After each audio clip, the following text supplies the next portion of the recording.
하나님께서 오늘 우리 가운데 주시는 말씀은 사도행전 4장 13절에서 18절까지의 말씀입니다.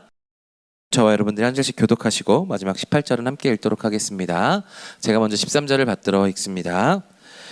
그들은 베드로와 요한이 아무런 교육도 받지 않은 평범한 사람인 줄 알았는데 그렇듯 용기 있게 말하는 것을 보고 놀라지 않을 수 없었습니다. 그러고는 비로소 그들이 과거에 예수와 내내 함께 있던 사람인 줄 알게 됐습니다. 병이 나은 사람이 두 사도 곁에 서 있는 것을 보니 더 이상 그래서 그들은 그 사람들을 공회 밖으로 나가도록 명령하고 함께 의논했습니다. 물었습니다. 이 사람들을 어떻게 할까요? 그들이 대단한 기적을 행했다는 사실을 예루살렘에 사는 모든 사람들이 알고 있고 우리도 그것을 부인할 수는 어쨌든 이 일이 백성들 사이에 더 이상 퍼져나가지 않도록 하려면 이 사람들에게 어느 누구에게도 예수 이름으로 말하지 말라고 경고해야 합니다. 함께 읽겠습니다. 그러고 나서 그들은 절대로 예수의 이름으로 말하거나 가르치지 말라고 명령했습니다. 아멘. 기도하겠습니다. 사랑하는 주님, 이제 우리가 말씀 앞에 바로 서는 시간입니다. 성령님 이 시간 우리 가운데 함께하여 주셔서 이 말씀이 과거에 있었던 사건, 2000년 전의 사건에 그런 나랑 관계없는 말씀이 아니라 지금도 살아 움직이시며 살아 역사하시며 나에게 지금도 말씀하시는 살아있는 말씀으로 받아들여질 수 있는 그런 시간이 되기를 간절히 소망합니다. 우리는 할 수 없사오나 성령님께서는 가능하시오니 성령 이 시간 운행하여 주셔서 오직 하나님의 말씀만 선포되게 하시고 성령의 기름을 부어주셔서 우리의 마음과 귀가 열려 오직 하나님의 말씀을 들을 수 있는 시간 되게 하여 주시옵소서. 종의 부족한 모습은 가리워 주시고 오직 하나님의 말씀이 선포되는 시간 되게 하여 주옵소서. 존귀하신 예수 그리스도의 이름으로 기도합니다. 아멘. 네, 오늘 저는 무엇도 막을 수 없는 진리, 무엇도 막을 수 없는 진리라는 제목으로 말씀을 나누겠습니다. 네, 지난주는 이제 우리 추석 명절에서 같이 만두도 빚어 먹고 했는데, 지난주는 제가 오직 예수의 이름으로라는 제목으로 말씀을 나눴습니다. 이제 두 사도가 치유 사역을 잘 하고 나서 나면서부터 걷지 못했던 사람을 치유하고 나서 말씀을 선포했는데 그 다음에 문제가 생겼죠. 가장 높은 권위를 가졌던 산헤드린 공의회 그 앞에 재판받기 위해 섰습니다. 지난주에 말씀드렸던 대로 이 산헤드린 공의회는 인간적으로 보기에 굉장히 좋은 시스템입니다. 지혜자들과 굉장히 권위 있는 사람들과 그런 쪽으로 굉장히 경험이 많은 사람들이 함께 모여서 이야기 나눌 수 있는, 그리고 그 당시에 가장 높은 권위를 가지고 있던 사람들도 다 모여서 함께 이야기를 나누고 재판할 수 있는 그런 이후의 시스템이 바로 산헤드린 공의회였습니다.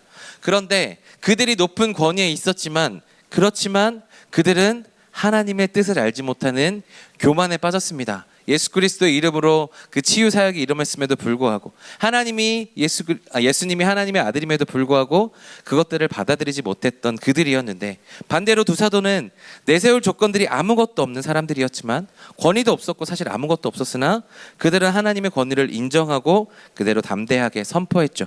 이 둘이 정말 극명하게 대조되는 지난주 말씀을 드렸습니다.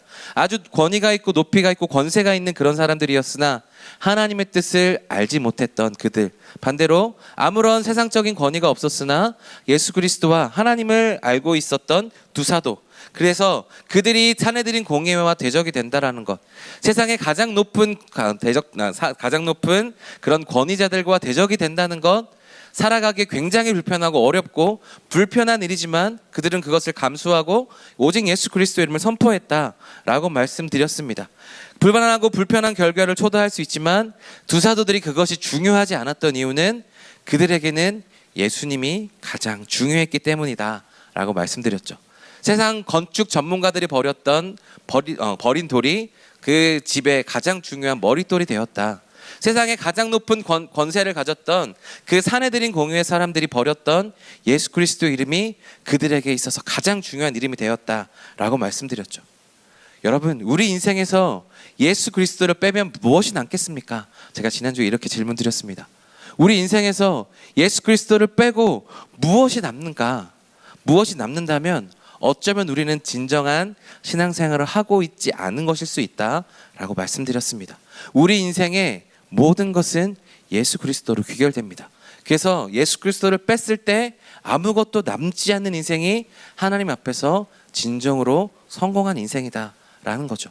건축자들, 세상의 권위자들은 예수 그리스도를 버려도 남는 것들이 많겠지만 우리는 가장 중요한 예수 그리스도를 버리면 아무것도 남지 않는 인생이 되기를 바란다라는 제목으로 제가 그렇게 지난주에 말씀을 드렸습니다. 그리고 오늘 본문은 무엇인가 하면 이 사내들의 공의의 사람들이 이제 사도들에 대하여서 이 설명을 했잖아요. 예수 그리스도의 이름으로 이 사람이 낫게 되었는데 이것에 대해서 판결을 내리기 위해서 오늘 회의하는 장면이 나오게 되는 겁니다. 치유가 일어났고 그것에 대해서는 부인할 수 없는 사실이 있었습니다. 그럼에도 불구하고 그들은 한 가지 명령을 사도들에게 내리게 되는데 그것들 가운데서 진리를 막으려고 하는 그들의 어리석은 모습이 보이죠. 오늘 제목이 무엇도 막을 수 없는 진리라고 했는데 이 진리가 우리 가운데 어떤 역할을 하고 우리 삶에 어떻게 우리를 이끌어 나가는지 어떤 능력으로 나타나는지를 우리 함께 살펴보도록 하겠습니다. 오늘 말씀 13절의 말씀인데요. 우리 오늘 말씀 13절의 말씀 다 같이 한 목소리로 읽어보겠습니다. 시작. 그들은 베드로와 요한이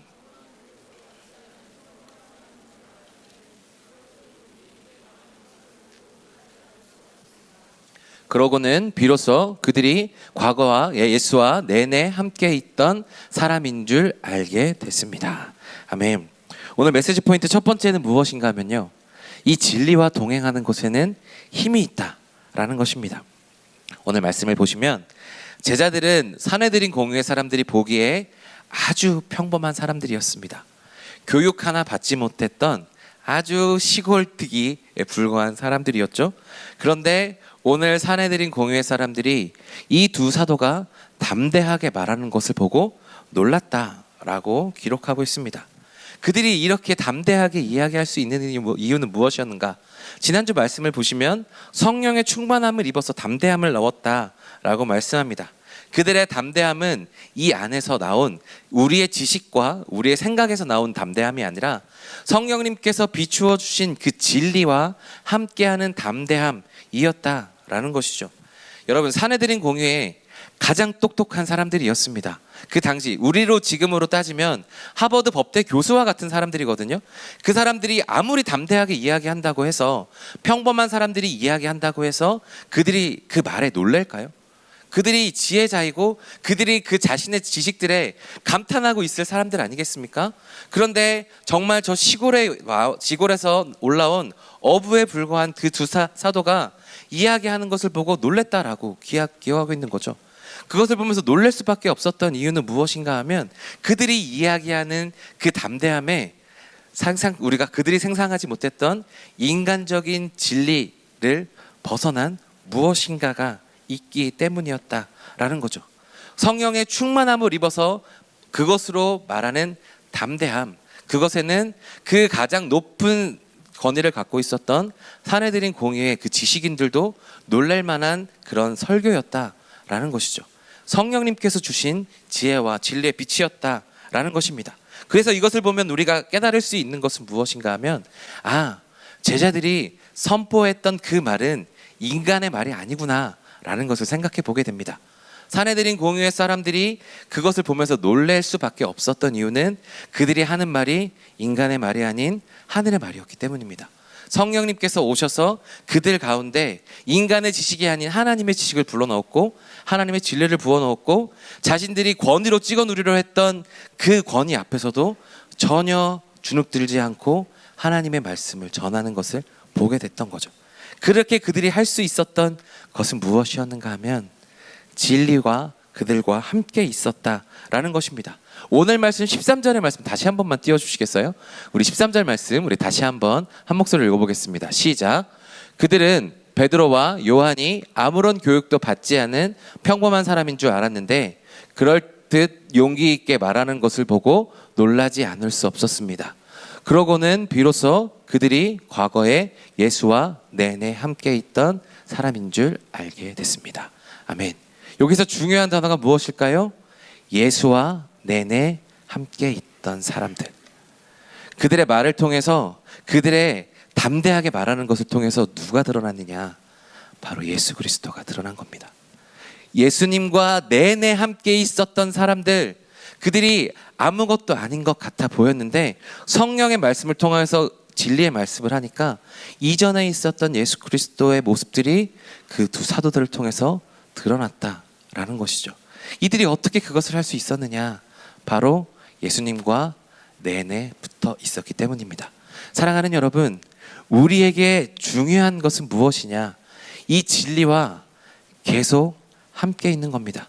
그렇게 되면 우리는 어떻게 되느냐? 우리의 삶에 예수님이 나타나는 겁니다. 우리의 삶에 예수님이 보이는 거죠. 그러므로 말미암아 우리가 성령 충만하면 우리 가운데 나타나는 것은 우리와 내내 있었던 예수 그리스도, 그 진리가 나타날 수밖에 없다라는 것입니다. 우리가 평소에 하는 언어 습관들을 보면 우리가 평소의 습관이 어떤지를 알 수 있는 거죠. 그 사람이 어떤 단어를 쓰는지, 어떤 말투를 가지는지 우리는 그 말투를 통해서 그 사람의 성격과 그 사람이 살아온 세월을 유추할 수 있습니다. 오늘 제자들에게서 담대하게 이야기하는 것을 보면서 무엇이 떠올랐다고요? 바로 예수님이 떠올랐다고요. 그래서 그들이 저 사도들이 예수와 내내 있었던 사람인간을 깨달았다라는 것이죠. 우리를 변화할 수 있는 것은 무엇이냐? 한 번에 그냥 아주 큰 경험, 그것도 굉장히 중요하지만 내내 진리와 함께 붙어 있으려는 노력, 그 은혜, 그것이 우리를 변화시킨다라는 거죠. 그것이 우리를 예수 그리스도를 나타내게 하는 삶이 되게 한다라는 것입니다. 이번 주에 묵상을 하는데 이런 생각이 들었어요. 지금 여기 앞에 기타 이펙터가 있습니다. 이게 선을 꼽으면 전원이 들어오고요, 선을 빼면은 전원이 들어오지 않습니다.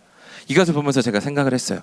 여러분, 우리 삶에는 상시 전원 공급 장치가 있고 무선 공급 장치가 있습니다. 그렇죠? 우리의 삶은 무선으로 하나님과 동기화하면서 살아가는 삶이에요. 그런데 하나님과 함께 동행하면서 살아가면 우리는 상시 고전원 공급 장치를 받아서 은혜 가운데 걸어갈 수 있는 사람들입니다. 그런데 그 공급이 끊어지면 어떻게 됩니까? 우리 안에 있던 배터리가 점점 소모되게 되죠. 배터리가 충전되지 않고 방전만 되면 어떻게 됩니까? 결국 꺼집니다. 우리 인생도 마찬가지예요. 예수 그리스도의 진리가 우리 가운데 늘 붙어 있어서 상시 전원을 공급해 주지 않으면, 상시로 은혜를 공급해 주지 않으면 우리는 우리 안에 있는 은혜를 깎아먹다가 그대로 멸망해 버리는 인생이라는 것입니다. 그런데 그것이 아니라 진리와 함께 있고 예수와 내내 붙어 있었던 사도들처럼 우리가 늘 진리와 함께 붙어 있는 삶을 살아간다면 우리는 늘 전원을 공급받고 은혜를 공급받아서 우리는 방전되는 삶이 아니라 늘 충전된 상태로 살아가는 사람들이 된다라는 것입니다. 그래서 세상에 나아가서도 하나님의 은혜를 계속해서 전할 수 있는 사람들이 되는 겁니다. 우리가 이것을 끊고 세상에 나아가면 처음에는 괜찮은 것 같다가 그것이 점점 좀 더 방전돼서 우리의 삶이 어려워질 때가 있는 거죠. 우리가 주일에 한 번 와서 예배 드리는 것으로 우리의 모든 신앙생활이 끝날 것이다 생각하면 우리는 주일 승리하고 계속 일주일간을 살면서 방전되는 삶을 살아갑니다. 그런데 그것이 아니라 주일에 예배를 드린 삶으로 인하여서 진리와 함께 일주일을, 말씀과 함께, 기도와 함께 우리의 일주일을 함께 보낸다면 어떻게 되느냐? 우리는 늘 충전되는 삶을 살고 우리의 삶을 통해 예수 그리스도가 나타나는 삶을 보여줄 수 있다라는 것입니다. 사랑하는 여러분, 저는 여러분들이 이렇게 진리와 함께 다니면서 상시 은혜를 공급받는 저와 여러분들이 되기를 간절히 소망합니다. 그래서 여러분이 그렇게 공급받을 때 우리는 어떤 삶이 되느냐? 우리의 삶을 통해서 예수 그리스도가 드러나는 삶을 살아갈 수 있게 됩니다. 우리는 우리의 삶을 통해 예수님을 보여줄 수 있는 삶이 됩니다. 그것이 하나님이 우리 가운데 바라시는 믿는 자들, 믿는 자녀의 하나님께서 주시는 사명이자 특권입니다. 그것이 우리가 누릴 수 있는 것이죠. 그래서 시편 1편은 계속해서 말씀드리지만 복이 있는 사람은 여호와의 율법을 즐거워하여 그 율법을 주야로 밤낮으로 매일매일 항상 묵상하고 그것을 내 삶에서 떨어뜨리지 않는 사람이다 라고 이야기하는 거죠. 그런 사람은 시냇가에 심기운 나무처럼 시절을 쫓아 과실을 맺으며 그 잎사귀가 마르지 아니함 같아서 그가 하는 모든 일이 형통하게 된다. 모든 일을 돌파하며 뚫고 지나갈 수 있게 된다라고 이야기하는 거죠. 무선의 삶은 결국 한계가 옵니다. 그러나 유선의 삶은 우리 가운데 그 파워가 늘 공급되는 삶이죠. 우리는 유무선이 복합된 삶을 살아가고 있습니다. 그래서 자유롭게 돌아다니면서 하나님의 은혜를 늘 뿌릴 수 있는, 흘려보낼 수 있는 사람들이 됩니다. 그러므로 사랑하는 여러분, 이 진리가 우리와 함께 있으면 가장 큰 힘이 됨을 기억하면서 말씀과 기도로 늘 하나님과 함께 동행할 수 있는 저와 여러분들이 되기를 간절히 소망합니다. 그런데 하나님과 동행하다 보면 우리가 주님의 능력이 나타나는데, 이 주님의 능력이 나타날 때 우리가 생각할 것이 있다라는 것입니다. 오늘 말씀 14절 말씀인데요, 우리 14절 말씀 다 같이 한 목소리로 읽어보겠습니다. 시작.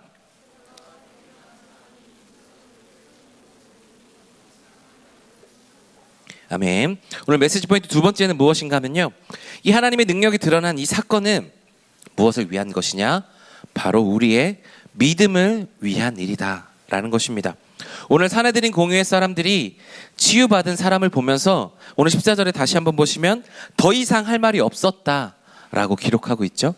병이 나은 사람들이 옆에 있으니까 우리가 이해할 수 없는 초자연적이고 초이성적인 은혜로만 가능한 이 치유가 일어난 것을 보고 더 이상 할 말이 없었다 라고 기록하고 있습니다.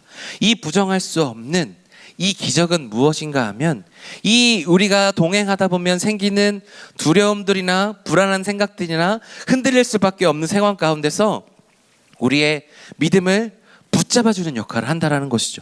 그 우리를 억압하기 위해, 이 두 사도를 억압하기 위해 사내들인 공의회 사람들이 모여서 재판을 하는데, 저 사람들이 분명히 잘못한 것 같은데 치유의 사건이 일어나니까 더 이상 말을 못하는 거거든요. 우리 인생에 이러한 사건들이 많이 쌓이면 우리의 믿음도 그만큼 자라나는 것입니다. 우리는 세상을 살아가면서 우리는 좋은 일이 생겼다, 나쁜 일이 생겼다를 반복합니다. 좋은 일만 생겼다, 그럴 수도 있지만 좋은 일이 쌓이게 되면 때로는 또 나쁜 일이 쌓이게 되고, 나쁠 일만 있는 것이 아니라 나쁜 일이 쌓이다 보면 어느 순간 또 좋은 일이 생기게 되는 것이 우리의 인생이라는 것이죠. 그런데 그 인생 가운데서 우리는 이 늘 좋은 일만 생길 수 없기에 불안한 것이 우리의 마음이라는 것입니다. 그런데 그 믿음은 무엇인가 하면, 하나님과 함께 동행하면서 세상을 살아갈 때에 우리에게 들려오는 수많은 이야기들, 오늘 사내들인 공유에 정말 높은 사람들이 이야기하는 그런 권위적인 사람들이 이야기하는 것과 마찬가지로 우리를 뒤흔들어 놓을 수 있는 수많은 이야기들이 있다라는 것이죠. 우리를 불안하게 하는 것들, 우리가 붙잡아야 될 것이라고 세상의 지혜들이 이야기하는 것들, 이거 없으면 안 된다라고 우리 가운데 유혹하는 것들, 그것들이 우리 가운데 있어서 우리를 흔들어 대는데, 그렇게 흔들릴 때 우리가 해야 될 것은 무엇인가 하면 하나님이 나에게 무엇을 해주셨는가를 돌아보는 일입니다.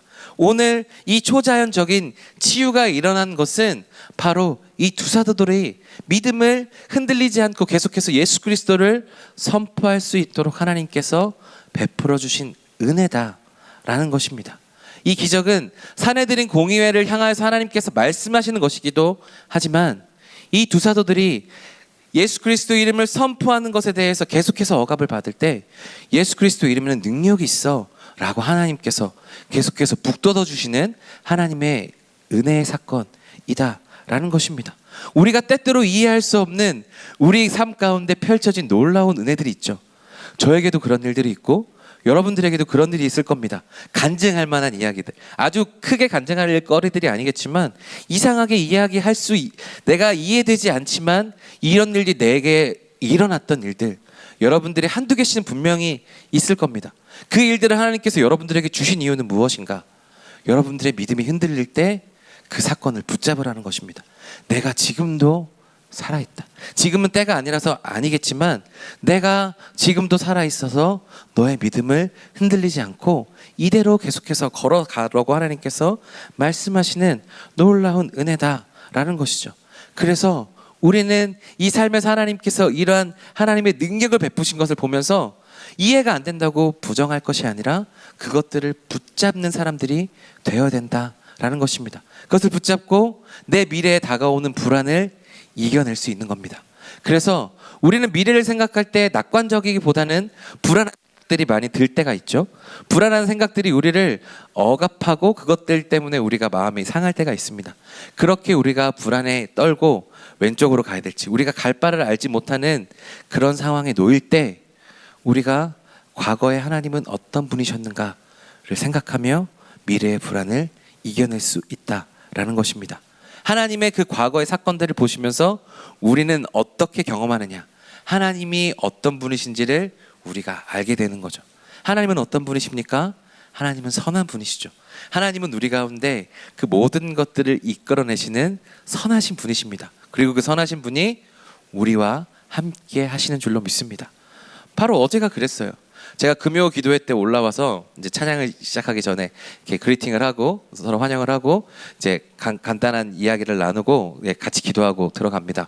근데 제가 어제 인천 지역 그 우리 국내 성지 답사가 있었잖아요. 근데 금요일 토요일 계속 비가 온다고 그래서 기도를 했습니다. 주님, 이거 한 주를 미뤄야 될까 고민도 많이 했고요. 근데 올라가는데 하나님이 이 마음을 주셨습니다. 이 비는 선한 내가 준비한 거다라는 마음을 저한테 주셨어요. 그리고 올라와서 담대하게 선포했습니다. 더우셨기 때문에 거기 앉아있던 분들은 정말 많이 기다렸던 비거든요. 정말 많이 기다렸던 비가 왔습니다. 이렇게 비가 정말 반가웠던 적이 있었나 싶습니다. 그런데 한편으로는 제가 걱정이 됩니다. 내일 청년들과 함께 인천을 가야 되는데 비가 온다고 합니다. 그런데 하나님께서 저에게 주셨던 마음은 이것을 통해서 더 시원하게 돌아다니게 할 거라는 은혜의 말씀을 하나님께 주셨고, 그 가운데 믿음으로 선포했습니다. 근데 어제 출발하는데 교회 모였을 때 비가 왔을까요, 안 왔을까요? 출발할 때까지는 비가 왔어요. 근데 인천으로 가는 도중에 비가 그치더니 그 일은 비가 안 왔습니다. 여러분, 이게 뭐 일개보가 그렇게 말했으니까 그런 거 아니야?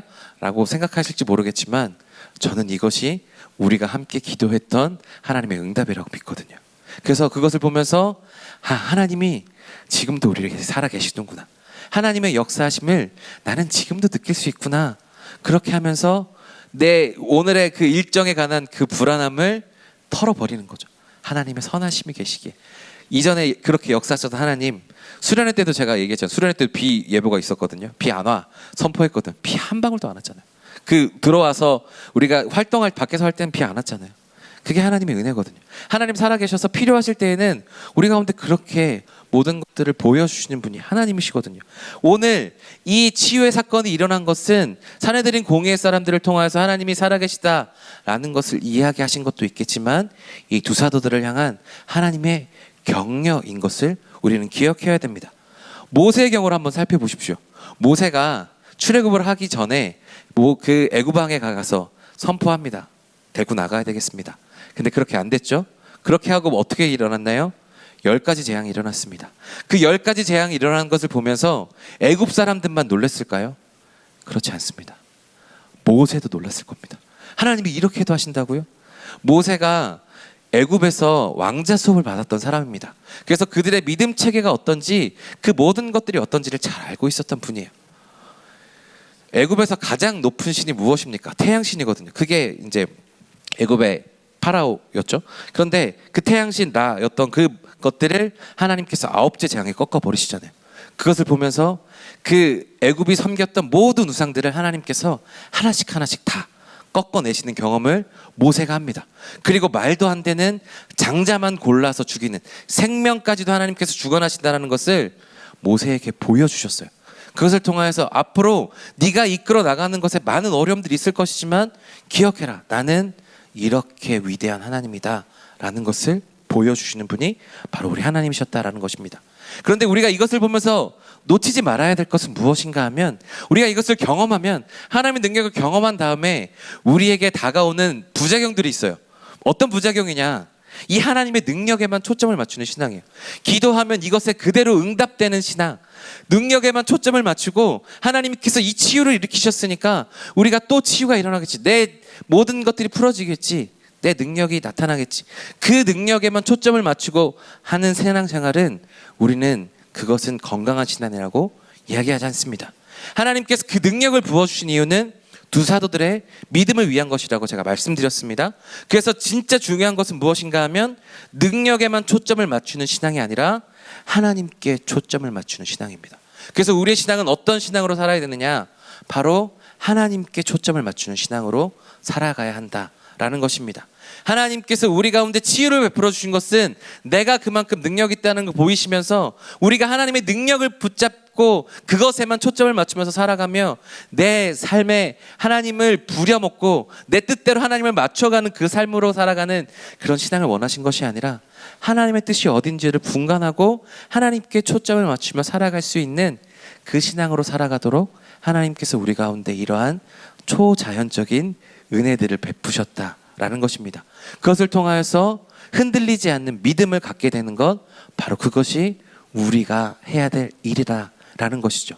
우리 가운데 나타나는 수많은 그렇게 이해되지 않는 사건들을 경험할 수 있는 우리 모두가 되기를 간절히 소망합니다.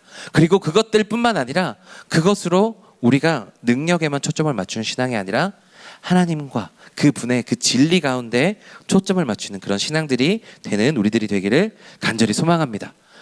그런데 문제는 무엇이었냐? 이 논리적으로 반박할 수 없는 사내들인 공회가 이 치유행 사건이 일어났음에도 불구하고 반박할 수 없었잖아요. 그런데 그럼에도 불구하고 그냥 사도들을 돌려보낼 수는 없었습니다. 그래서 이러한 결정들을 하게 되는데요. 오늘 말씀 16절 17절 말씀입니다. 우리 16절 17절 다 같이 한 목소리로 읽어보겠습니다. 시작. 그들이 서로 물었습니다. 이 사람들을 어떻게 할까요?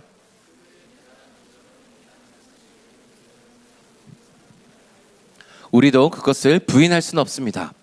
어쨌든 이 일이 백성들 사이에 더 이상 퍼져나가지 않도록 하려면 이 사람들에게 어느 누구에게도 예수 이름으로 말하지 말라고 경고해야 합니다. 예. 오늘 메시지 포인트 세 번째는 무엇인가 하면요. 이 예수님은 어떤 분이신가? 우리의 나의 영적 상태를 바르게 볼 수 있는 마치 거울과 같은 것이 바로 진리, 바로 그것이 예수님이다 라는 것입니다. 예수님을 바라보는 태도에 있어서 우리가 어떤 영적 상태를 가지고 있는지를 바로 볼 수 있게 하는 것이 바로 우리 예수님이시다라는 것입니다. 방금 말씀드렸습니다. 부인할 수 없는 상황이 모든 사람들이 알고 있다라고 이야기합니다. 그들이 그것을 부인할 수도 없다라고 이야기합니다. 기적이 나타났으니까 그것을 부인할 수도 없다라고 이야기하는데 그들이 한 가지 요구한 것이 있습니다. 무엇입니까? 예수의 이름으로 다시는 말하지 말라. 예수의 이름을 선포하는 것을 금지시킵니다.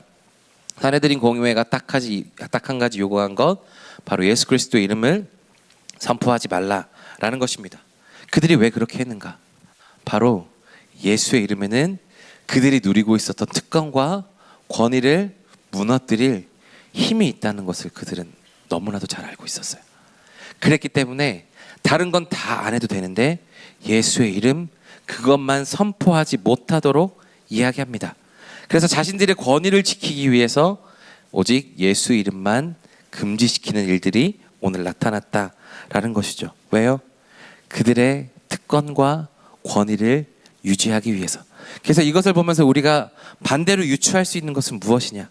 바로 예수 그리스도의 그 이름에는 특권과 권위를 깨뜨리는 능력이 있다는 것을 우리는 알 수 있게 됩니다.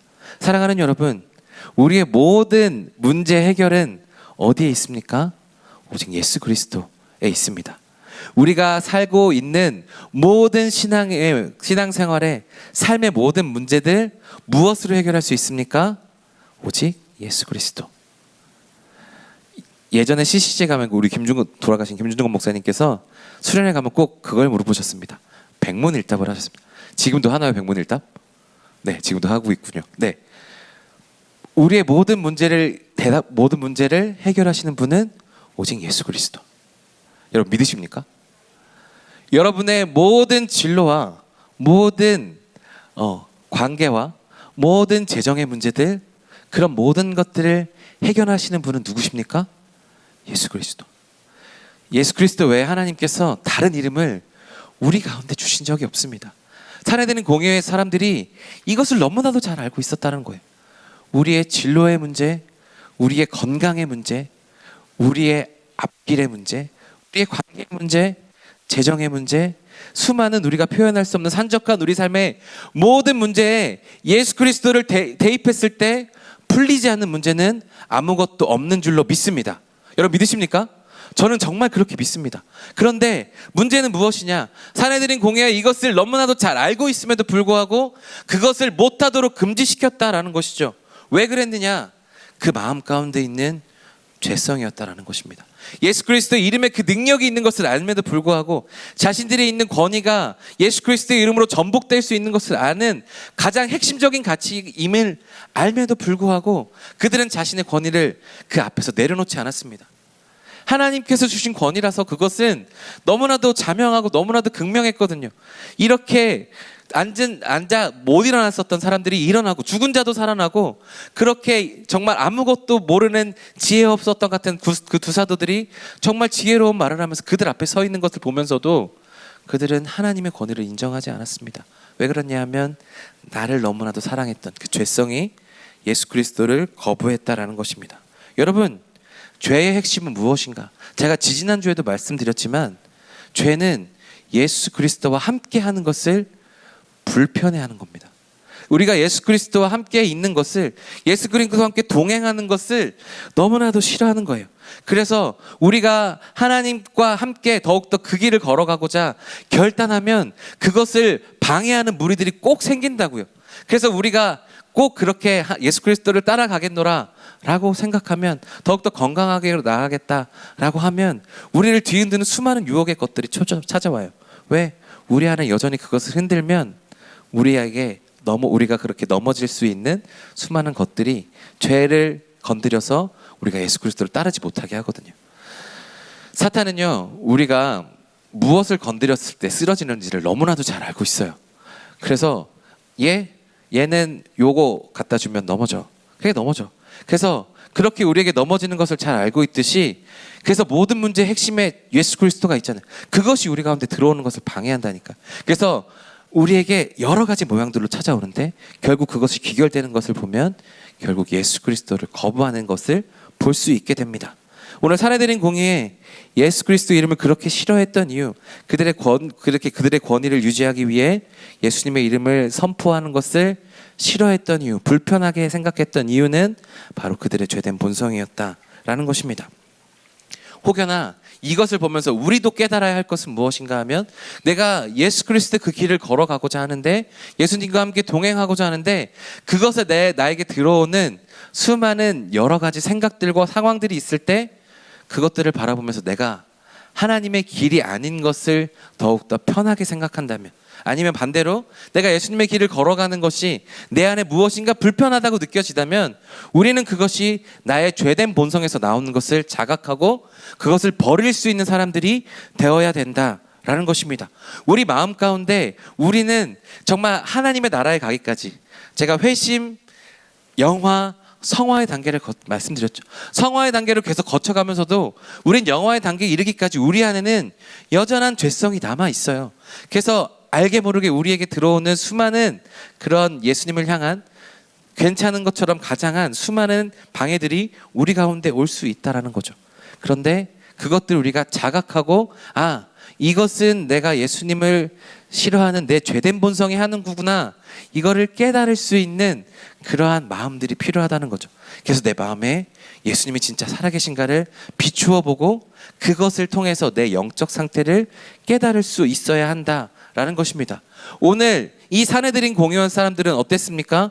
예수 그리스도 이름으로 비춰보았을 때 예수님의 이름이 선포되는 것을 싫어했죠. 그럼 그들의 영적 상태는 어떻습니까? 그들의 영적 상태는 죄악되고 어려운 가운데, 정말 눈이 어두워져 있는 그런 상태 가운데 놓여져 있다라는 거죠. 반대로 예수 그리스도 이름이 선포되는 것을 좋아했던 그 두 사도들의 상태를 보시면 어떻습니까? 어떤 권위들이 다가와서 예수 그리스도 이름을 거부하라고 이야기할 때도 그들은 예수의 이름을 거부하지 않았습니다. 그들의 영적 상태는 어떻겠습니까? 아주 건강하고 빛된 상태였겠죠. 그것을 바라볼 때 우리에게도 동일하게 적용해야 된다는 것입니다. 예수님의 빛을 비추어 보았을 때 나는 과연 예수님과 함께하는 것을 즐거워하고 있는가, 이것들을 살펴보아야 한다는 것입니다. 그리고 우리가 이것에서 꼭 보아야 될 것은 무엇인가 하면, 우리가 은혜 가운데 있음에도 우리가 이 자리에 나와서 은혜 가운데 또 있음에도 불구하고 죄가 우리를 덮어버리는 것 같은 때가 있다라는 거예요. 오늘 산헤드린 공의의 사람들이 예수 그리스도 이름을 부정할 때 하나님께서 나타나셔서 그들 다 처리하고 내가 지금 살아있다라고 하시면 하나님의 강함이 더욱더 드러나는 것 아니겠습니까? 그런데 하나님은 그렇게 하지 않으십니다. 제가 이번 주에 말씀을 준비하면서 묵상됐던 것이 있어요. 무엇인가 하면 느헤미야 이번 주 큐티 말씀을 보시면 그 구약 시대의 말씀들을 다시 한번 떠올리면서 구약 사건을 떠올립니다. 불기둥과 기름기둥 가운데 하나님께서 지키셨다라는 예양들이 쭉 나오는데 제가 오늘 그걸 보면서 질문이 들었어요. 이들이 금송아지를 만들었을 때 불기둥과 구름기둥이 있었을까? 생각해 보셨습니까? 그들이 회중 가운데서 모세가 시내산에 올라가서 십계명을 받고 아직도 내려오지 않을 때 그들이 금송아지를 만들고 있는 상황 가운데 불기둥과 구름기둥이 있었을까? 하나님은 한 번도 그것을 거두신 적이 없습니다. 그런데 그들은 그 불기둥과 구름기둥 가운데서도 죄악을 저지를 때 하나님은 그것을 오래 참으셨죠. 여러분, 이게 강한 겁니까? 강한 겁니까? 여러분, 진짜 강함은 바로 있는 데서 자신의 강함을 드러내는 것이 진짜 강함이 아닙니다. 진짜 강한 거는요, 조용하게 있지만 모든 것을 이기는 게 진짜 강하는 겁니다. 오늘 말씀은 우리 가운데 무엇을 이야기하고 있느냐?